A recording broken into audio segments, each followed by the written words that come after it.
Assalamualaikum warahmatullahi wabarakatuh. Halo, apa kabar anak solihah kelas 5? Semoga dalam keadaan sehat walafiat. Ya, suasana masih lebaran. Pak Guru ucapkan taqabbalallahu minna wa minkum minal aizin wal faizin. Mohon maaf lahir dan batin dari Pak Guru, mohon maaf banyak kesalahan ya. Pak Guru ingatkan tetap jaga protokol kesehatan 3M, mencuci tangan pakai sabun, memakai masker, dan menjaga jarak. Marilah kita mulai pelajaran dengan membaca basmalah bersama-sama. Bismillahirrahmanirrahim.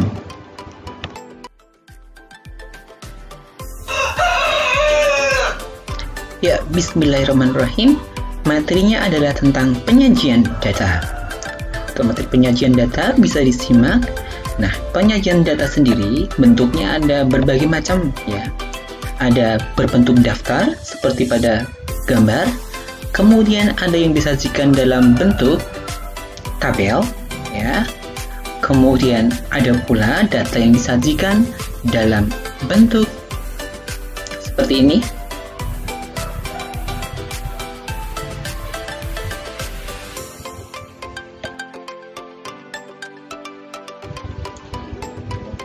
Selanjutnya adalah piktogram atau diagram gambar.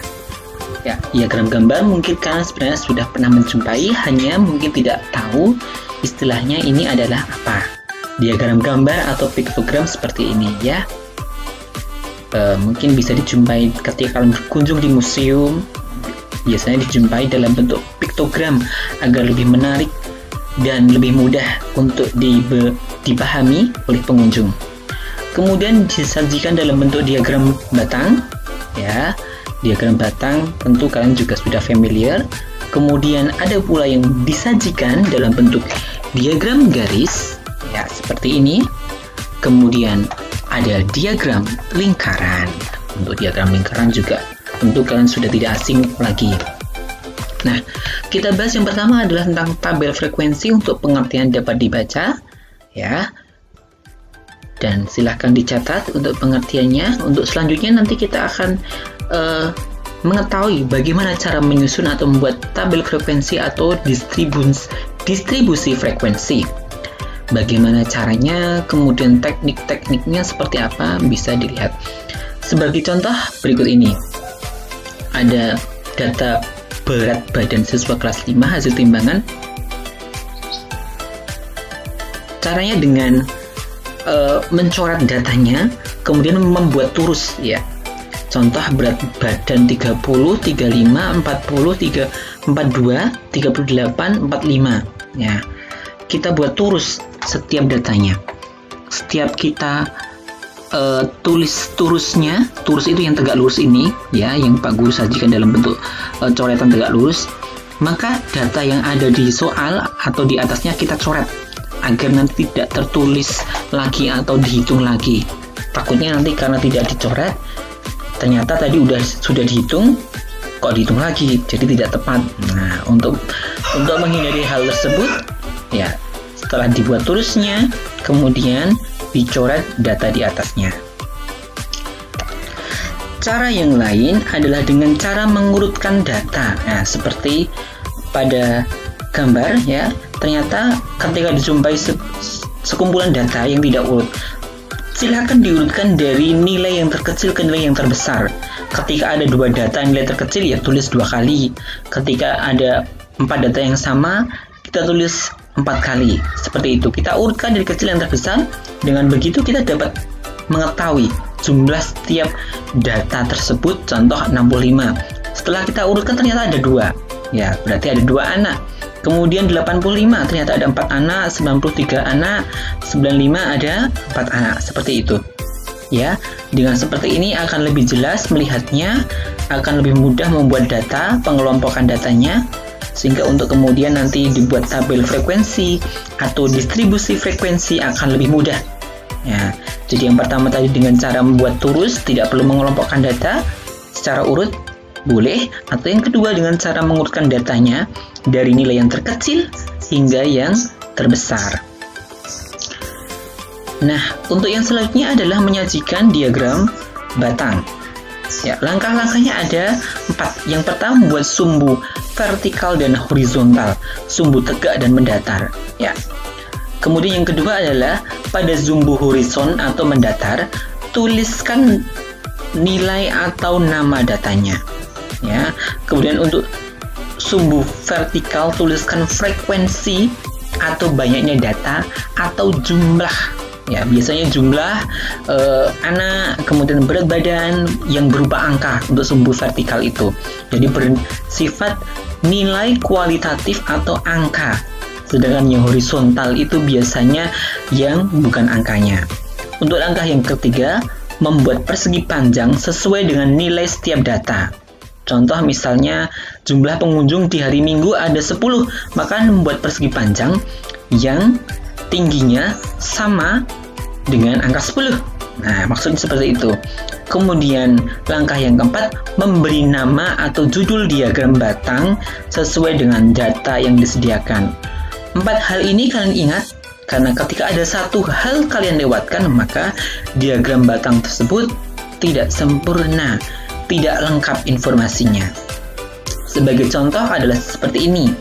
Ya, bisa dibaca, Dayu mencatat profesi semua orang tua di kelas 5.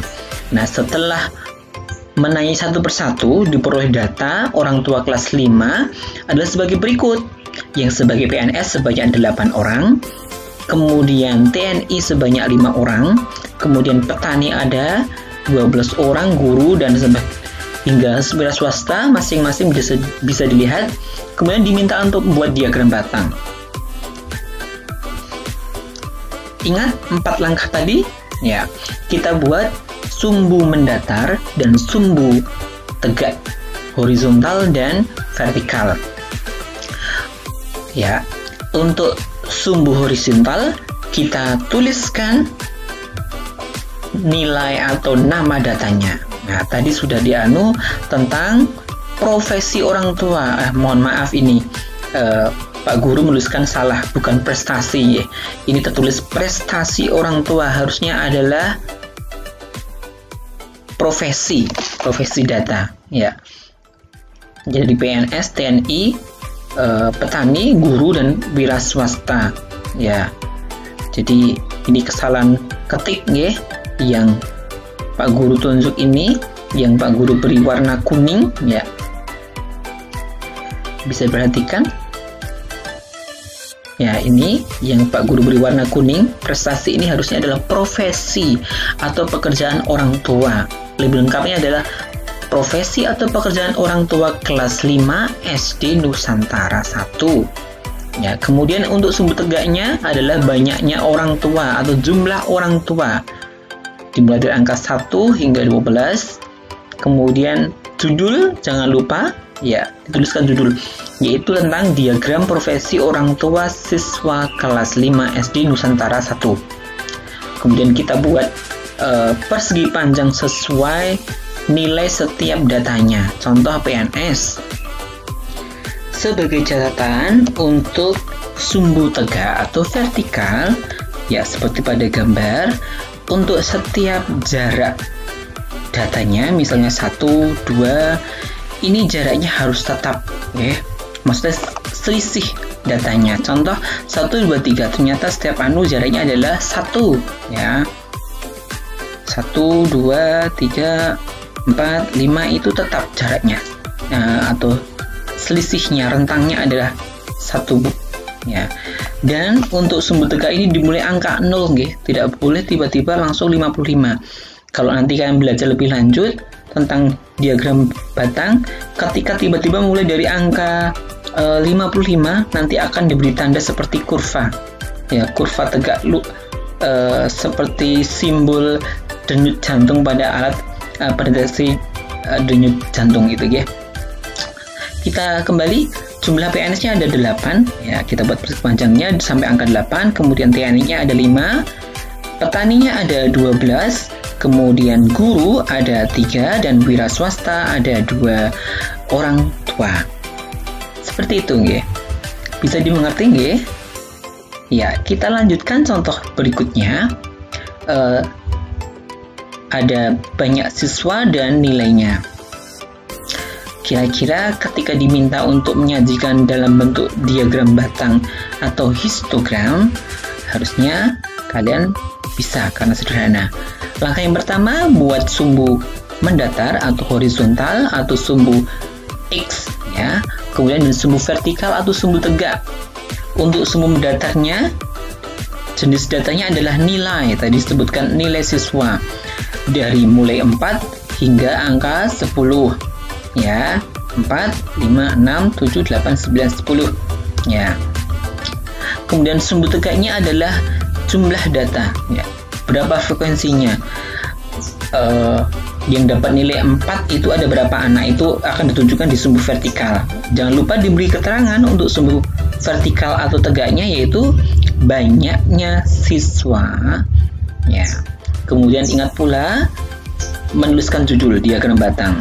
Kemudian kita beri persegi panjang atau nilainya sesuai dengan datanya. Contoh, nilai 4 ada 2 anak.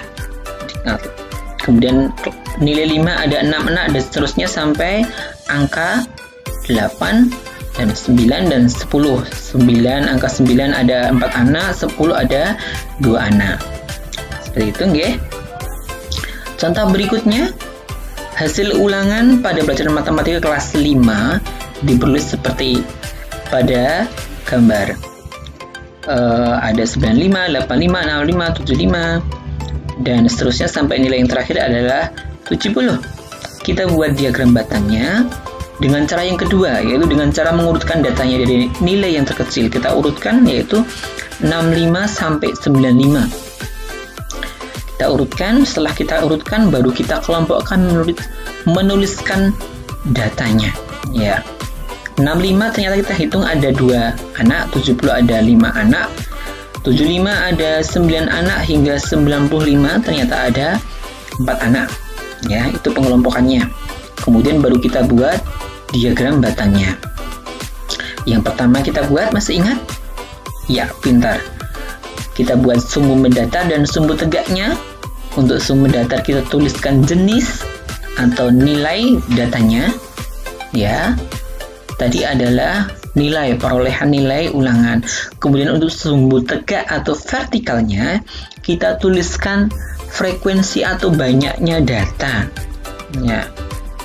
Nilai 65 contohnya ada berapa gitu ya. Di sumbu mendatar kita tuliskan keterangannya, yaitu nilai ulangan ya. Kemudian untuk sumbu tegaknya nanti kita beri keterangan tentang banyaknya siswa yang ikut ulangan ya. Kita lanjutkan, kita buat persegi panjang sesuai dengan jumlah data di masing-masing, nilainya ada berapa begitu ya. Bisa dimengerti nggih? Insyaallah mudah untuk buat diagram batang dan tabel frekuensi. Demikian untuk hari ini. Terima kasih. Kita akhiri dengan bacaan hamdalah. Alhamdulillahirabbil alamin. Sekian dari Pak Guru. Wassalamualaikum warahmatullahi wabarakatuh.